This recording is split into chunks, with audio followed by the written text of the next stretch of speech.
Baik, kita masuk ke script yang ketiga dan yang keempat. Jadi tadi di video sebelumnya Anda sudah melihat script bitmap dan table.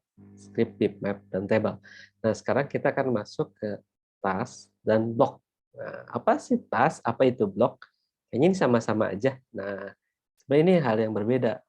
Kalau kita tugas yang tadi kita berikan adalah nanti stimulus akan keluarnya target dulu, setelah itu kita berikan gambar merah di sebelah kanan atau merah di sebelah kiri, setelah itu hilang, kasih target lagi, keluar hijau di sebelah kanan atau hijau di sebelah kiri, itu yang kita gunakan ya untuk di dalam penelitian ini. Nah, makanya tadi kita harus membuat dulu yang namanya script atau prosedur storyboard ya, atau prosedur penelitiannya supaya Anda bisa paham di sini ya. Nah, di sini nanti akan ada target, lalu stimulusnya, target, stimulusnya, target, terus stimulusnya. Nah, lalu ada yang namanya key, ya, ada yang namanya Q. Tadi ingat tuh, di Q itu kan respon satu yang kita ingin ambil. Nah, respon keduanya adalah Q dan P, gitu ya. Ada Q, ada P. Nah, mari kita coba bahas apa yang saya tulis di bagian sini ke dalam skripnya.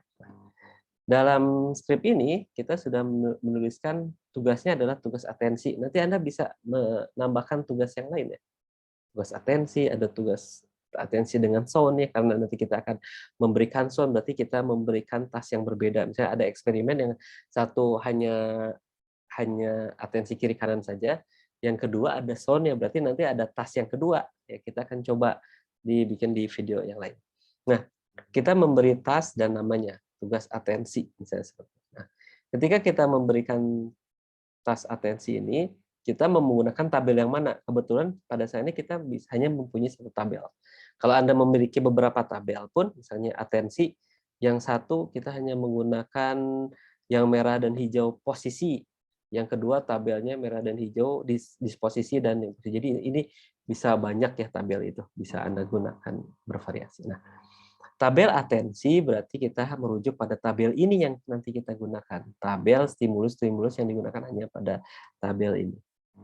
Nah, key-nya apa? Ingat, key ini berkaitan dengan key yang ada di 1, 2 sini. Merah kiri, key yang pertama, maka kita tulisnya Q di sini. Key di sini tuliskan Q. Lalu yang kedua tadi kita inginnya menuliskan P. Ini Q besar atau P besar nggak jadi masalah untuk di sini. Q besar. Atau Anda nanti mau rubah, nggak mau Q. Yang di sebelah kirinya saya mau pakai A, yang di sebelah kanannya pakai L. Tapi tadi saya di instruksi saya menggunakan P dan Q supaya tidak membingungkan individu yang mengerjakan. Saya menggunakan Q dan P. Nah dari situ kan yang ingin kita keluarkan adalah show bitmap ya. Show bitmap. Jadi kita ingin mengeluarkan bitmap yang ada di sini gitu ya. Jadi kalau kita yang kita ingin keluarkan adalah nanti gambar yang ada di tabel atensi yang namanya apa? Namanya target. Nah, show bitmap yang di sini adalah target. Nah, kalau kita break di sini, saya pengennya keluar bitmap target dulu. Setelah itu si bitmap ini mau keluar berapa milisecond. Seperti itu ya. Mau keluar berapa milisecond. Misalnya kita mau keluarnya 200 milisecond. Jadi ini maksudnya 200 milisecond, 0,2 detik lah. Tek-tek gitu ya keluar 0,2. Jadi kalau dalam eksperimen biasanya 1 milisecond. Setelah keluar, kita hilangkan, baru keluarkan show bitmap yang ada pada kolom kedua. Apa kolom yang kedua? Nah, show bitmap yang ada kolom kedua itu merujuk pada target. Bitmap yang ada di kolom kedua, ini kolom ke-1, karena ini ada 2 suku kata, kita kasih apostrof, berarti semua target yang ada di kolom kedua, entah nanti merah kiri, hijau kanan, merah kanan, atau hijau kiri. Nah, bitmap-nya kan ada di sini kan, merah kiri, hijau kanan, merah kanan, atau hijau kiri. By random, dia nanti akan merujuk pada stimulus ini. Ya. Read key-nya di mana? Read key-nya di kolom ketiga. Makanya nanti kita harus menentukan kuncinya nih. Kalau salah, maka kita akan mengeluarkan sesuatu yang salah juga. Nah, habis itu clear yang kedua. Jadi ini clear yang pertama, keluar target, lalu keluar bitmap-nya, merah kanan atau merah kiri. seperti itu, atau hijau kanan, hijau kiri. Setelah di-clear, direspon, clear dong. Atau 2000 di sini menyatakan bahwa kalau dia sudah sampai 2 detik, 2000 milisecond itu kan 2000 2 detik ya. Kalau sampai 2 detik dia nggak merespon, hilang aja udah. Berarti dia tidak mengerjakan, gitu ya. Kalau sebelum 2000 detik dia sudah merespon, maka kita bisa mencatat waktunya. Kalau dia lewat 2000, berarti dia nggak mencatat. 2000-nya ini dari mana? Ya terserah kita. Mau kita memberikan 5 detik, 5000 detik, 5000 milisecond, berarti 5 detik. Ya. Setelah itu clear, jadi setelah clear, maka save-nya apa aja?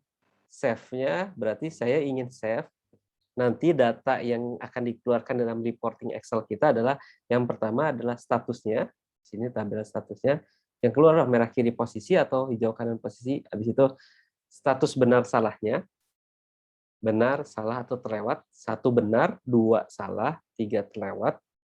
Lalu reaction time-nya kita butuh di-save juga. Yang ketiga adalah block frame-nya. Karena tadi kita sudah menjelaskan bloknya ada 2, blok training dan blok eksperimen. Kita hanya akan menggunakan blok training, blok eksperimen yang akan digunakan untuk pengolahan data. Tapi kita akan bahas dulu blok. Nah, sekarang apa sih blok? Nah, urutan blok. Nah, ingat tadi di skrip prosedur penelitian, kalau Anda lupa bisa lihat lagi di video prosedur penelitian. Nah, ada instruksi umum, ada instruksi latihan, ada tugas atensi 1 sebanyak 10 kali. Jadi nanti dalam blok ini akan keluar instruksi dulu, habis itu instruksi latihan, habis itu atensinya, atensi tadi, tugas atensinya sebanyak 10 kali. Di blok eksperimen, itu nanti ada instruksi tugasnya, lalu tugas atensinya 30 kali. Lalu ada terima kasih. Jadi urutannya nanti mau keluarnya seperti apa. Nanti blok latihannya mau ada 2, ya tinggal tulis aja. Blok latihannya 2 kali. Gitu. Mau blok eksperimennya ada beberapa set juga bisa. Jadi tergantung kita mau menggunakannya seperti apa ya. Jadi kita bisa gunakan. Nah, yang bedanya nanti di blok latihan itu ada yang namanya terima kasih. Jadi kalau di sini nanti ada blok training, message. Message artinya ini message itu berarti dia tidak membutuhkan respon, hanya keluar message-nya aja. Lalu message lagi berarti tidak membutuhkan respon. Jadi message di sini menyatakan bahwa dalam bagian ini tidak mengeluarkan respon, gitu ya. Jadi yang kedua, task list-nya nanti ada atensi, misalnya kita punya banyak task-tasknya, pada saat ini kita hanya mempunyai tugas atensi 10 kali, lalu instruksi atensi 30 kali untuk yang black post itu, atau kita bilangnya tadi blok tugas ya. Seperti itu, kita akan copy paste apa yang kita sudah latihan dan tugas. Kita bisa tugas di sini tadi latihan, blok latihan, blok tugas, supaya lebih sama dengan yang tadi. Nah, nanti kita lihat message instruksi umum. Ada nggak di BPAP-nya? Ada instruksi umum? Sudah ada. Jadi nanti akan ada message instruksi contoh, sudah ada juga instruksi contoh.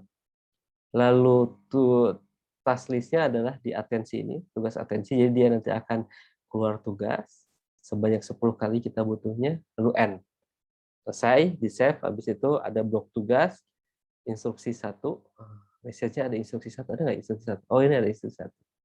Habis itu task list-nya hanya atensi 10 kali, karena kita cuma punya 1 task. Kalau kita punya beberapa task, kita tinggal tulis task-nya mau apa aja. Lalu N, message, terima kasih. Nah, sudah sampai di sini kita bisa save. Nah, sudah selesai.